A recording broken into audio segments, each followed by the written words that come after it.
Let's paint a thankful sunset. I like to paint this one this time of year. So I'm going to take some red on my mop brush in the middle of my canvas, moving up the picture. Without washing my brush, I'm going into orange, and I keep moving up. See how that blended together.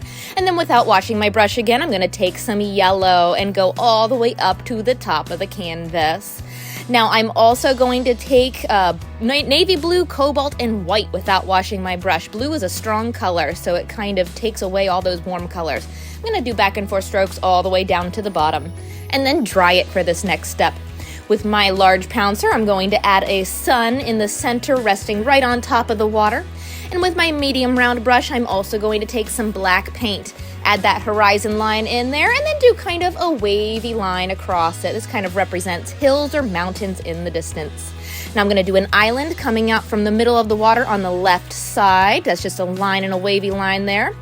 And I'm going to do black at the very bottom of my canvas, just a couple brush strokes, and you can make it uneven. I like to do kind of a hill on one side like that.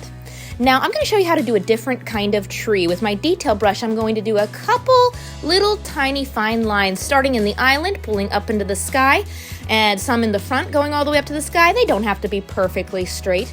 These are going to be kind of like little thin trees, I guess. And I'm going to take my fine sea sponge with a little bit of black and start tapping on in kind of shelves, moving up that line. I'm not going to paint the branches to hold these on because they're kind of in the distance, you wouldn't see them, and it's later in the fall, so there's not as many leaves on the trees, so you can still see the sunset through them. But just a very light touch, very little paint on your sponge. I'm going to do this up each of those little lines to make them look like trees. Kind of like if you look off into the distance where there's a lake and there's a little island in the middle, those little scrawny trees that grow on those. That's what these kind of represent, but so pretty with those bright colors behind them. Now, if you get a dark black spot and like too much paint on your sponge, you can go back in, and I like to add white. Just very lightly bouncing the sponge just kind of adds highlights, and sometimes it even looks like snow because we do get snow during Thanksgiving sometimes.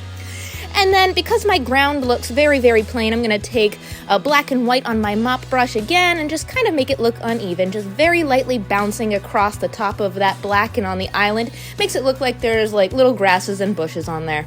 And that is a very super simple, thankful sunset. Have a happy Thanksgiving and happy painting.